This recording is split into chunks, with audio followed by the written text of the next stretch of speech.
नमस्कार प्यारे साथियों, मैं अंकित कुमार आप सभी लोगों का स्वागत करता हूं आपके अपने परिवार एग्जाम कार्ड लाइव पर। डिस्कस करेंगे हम आज के वो सभी करंट अफेयर जो आज 20 तारीख के लिए आपके लिए बने हुए हैं और आपके आने वाली सभी परीक्षाओं में अहम भूमिका निभाने वाले हैं। आगे बढ़ने से पहले मैं आपको बताना चाहूँगा एग्ज़ाम कार्ड की तरफ से आने वाली रैपिड सीरीज़ के बारे में। अगर आप इस रैपिड सीरीज़ को देखोगे तो ये जो रैपिड सीरीज़ है ये एग्ज़ाम कार्ड की वेबसाइट पे आपको 35% डिस्काउंट के साथ में मिल जाएगी। और यही रैपिड सीरीज जो है अगर आप इसी वेबसाइट पे जाकर के 10% का कोड यूज़ कर दोगे किसी पे भी जाके तो मिल जाएगा। तो यानी कि 45% यानी 684 में ये बुक्स जो आपको बहुत अच्छा कंटेंट मिल जाएगा आपको। तो आपको एक बार वेबसाइट जो है ज़रूर विजिट करनी चाहिए इसको लेकर के। देखेंगे आज का पहला क्वेश्चन जिसमें आपसे पूछा गया है कि हाल ही में नई दिल्ली में राष्ट्रीय निवेश, यहाँ पे मैं थोड़ा हाईलाइटर लूँगा यहाँ पे, ठीक है, थोड़ा सा हाईलाइटर लेंगे और कलर रखेंगे इसका हम लोग जो है ब्लू, ठीक है। तो अब यहाँ पे आपसे पूछा गया है कि हाल ही में नई दिल्ली में राष्ट्रीय निवेश और अवसंरचना कोष, ठीक है, की शासी परिषद की कौन सी बैठक संपन्न हुई है। तो आप ध्यान रखना ये जब भी आपसे पूछा जाए कौन सी बैठक संपन्न हुई है तो आप ध्यान रखना 5वीं बैठक संपन्न हुई है। क्लियर है, जानेंगे इसकी डिटेल थोड़ी सी। और देखिए केंद्रीय वित्त मंत्री निर्मला सीतारमण ने इस बैठक की बेसिकली क्या की है, अध्यक्षता की है। वहीं आपसे दूसरा जो प्रश्न है इसमें पूछा गया है किस देश के द्वारा जल्द ही एक विशाल कछुए के आकार का तैरता हुआ शहर पेंजोन्स बनाने की घोषणा की गई है। तो भाई ये सऊदी अरब द्वारा की गई है। अभी कुछ दिन पहले ही सऊदी अरब द्वारा वर्टिकल सिटी बनाने की भी घोषणा की गई थी। आगे देखेंगे जिसमें आपसे बात की गई है सऊदी अरब इस विशाल शहर में कितनी 60,000 लोगों को समायोजित किया जा सकेगा, ठीक है। और इस तैरते हुए शहर की जो लंबाई है वो 1800 फीट होगी।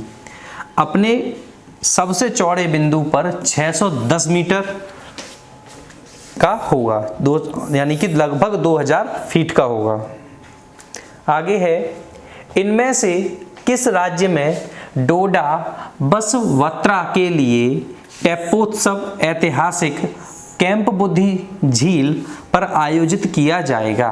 तो आप ध्यान रखना इसके लिए ये जो किया जाएगा कर्नाटक, और कर्नाटक में एक जगह है बेंगलुरु, और बेंगलुरु में भी अगर बात करोगे तो केम्पेगौड़ा, अगर बेंगलुरु में भी बात करोगे आप तो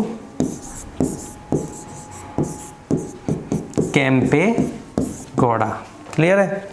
आगे कर्नाटक आखिरी तेप्पोत्सव जो है वो 14 साल पहले 2008 में आयोजित किया गया था। तेप्पोत्सव की अगर बात करोगे तो ये सदियों से कडालेकई पैरिसे का हिस्सा था। कडालेकई पैरिसे जो है ये बेंगलुरु में आयोजित होने वाला एक वार्षिक मूंगफली मेला है। इसमें मूंगफली किसान मूंगफली बेचने के लिए स्टॉल लगाते हैं। क्लियर है इतनी बात। आगे देखते हैं इस झील को केंद्र सरकार की 75 अमृत सरोवर योजना के तहत विकसित करने के लिए भी चुना गया है। क्लियर है। आगे देखते हैं विश्व शौचालय दिवस प्रतिवर्ष डैश को मनाया जाता है। विश्व शौचालय जो है ये प्रतिवर्ष डैश को मनाया जाता है, ठीक है। देखते हैं यहाँ पे 30 सितंबर, 28 जून, 7 फरवरी और 19 नवंबर। तो आप ध्यान रखना 19 नवंबर जो है इसका सही उत्तर है। थोड़ी सी इसकी हम डिटेल्स जानते हैं। देखिए वर्ष 2022 की अगर देखोगे थीम क्या है तो ये इंपॉर्टेंट चीज हो जाती है। थीम वगैरह अक्सर आपसे जो है एग्जाम में पूछी जाती रहती हैं, ठीक है। तो आप ध्यान रखना इसकी जो थीम है वो थीम क्या है, स्वच्छता और भूजल। इस थीम के तहत लोगों को स्वच्छता और भूमिगत जल के महत्व के बारे में जानकारी दी जाएगी और दी भी जाती है इसमें। आगे बात करेंगे। देखिए एक हथिनी है जिसका नाम है जयमाला। इसको लेकर के किन दो राज्यों के मध्य विवाद है। तो आप ध्यान रखना असम और तमिलनाडु के बीच में विवाद है। जानते हैं ये विवाद क्यों है। बेसिकली हुआ क्या था कि इसके नाम से, जयमालिता के नाम से ये मशहूर है। बेसिकली इसका नाम जो है जयमाला हथनी है।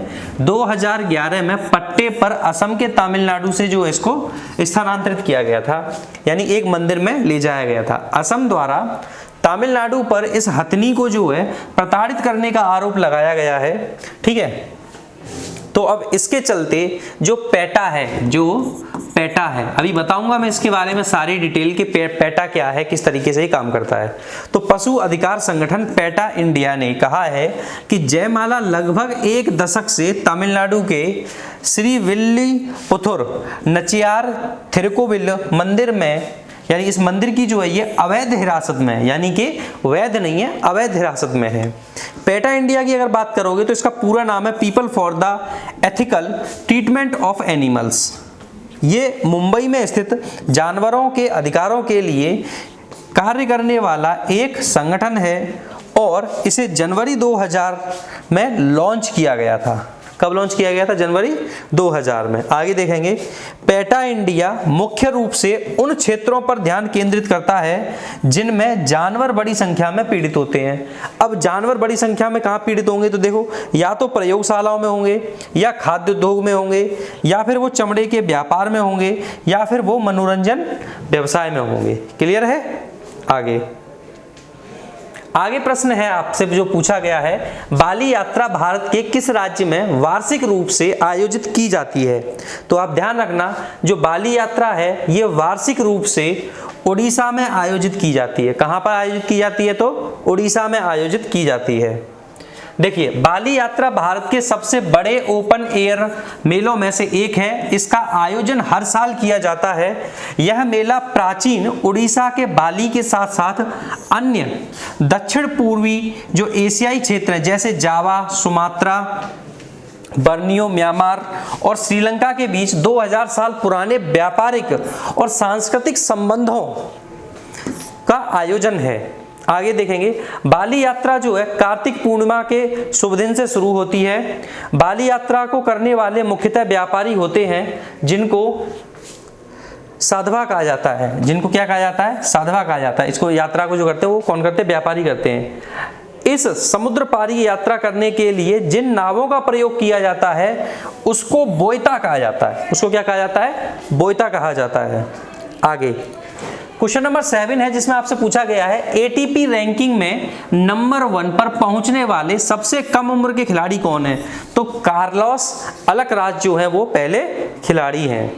यहां आपसे बात की गई है कार्लोस अलकराज के बारे में। तो 19 वर्षीय स्पेन के कार्लोस अलकराज एटीपी यानी कि association of tennis professional ranking में नंबर 1 स्थान पाने वाले सबसे कम उम्र के खिलाड़ी बन गए हैं।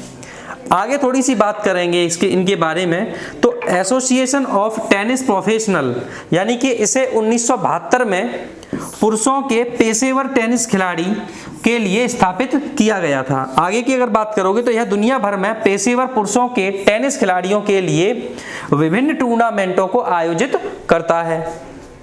आगे मुख्यालय अगर बात करोगे तो लंदन जो कि यूनाइटेड किंगडम में पड़ता है वहां स्थित है। सीईओ अगर बात करोगे तो मैक्सिमो कालवेली इसके कौन है? सीईओ हैं। आगे प्रश्न है, देश भर में रानी लक्ष्मी की जयंती मनाई जाती है, वो किस तिथि को मनाई जाती है? तो आप ध्यान रखना 19 नवंबर को मनाई जाती है। यहाँ पे आप देखेंगे इनका जन्म 19 नवंबर 1828 को वाराणसी उत्तर प्रदेश में हुआ था। उनके पिता का नाम मोरोपंत तांबे था। लक्ष्मीबाई का बचपन का नाम क्या था? मणिकर्णिका था। उन्हें प्यार से मनु भी कहा जाता था। ठीक है। 18 जून 1858 को ग्वालियर के पास कोटा की सराय में ब्रितानी सेना से लड़ते हुए जो रानी लक्ष्मीबाई थी, इनका जो है ये वीरगति को प्राप्त हो जाती हैं। क्लियर है? क्वेश्चन नंबर 9, अंतरराष्ट्रीय गीता महोत्सव का आयोजन किस राज्य में किया जाएगा? तो आप ध्यान रखना हरियाणा में किया जाएगा। जानेंगे इसके बारे में। कुरुक्षेत्र हरियाणा में अंतरराष्ट्रीय गीता महोत्सव 19 नवंबर से 6 दिसंबर 2022 तक आयोजित किया जाएगा। ठीक है। कब?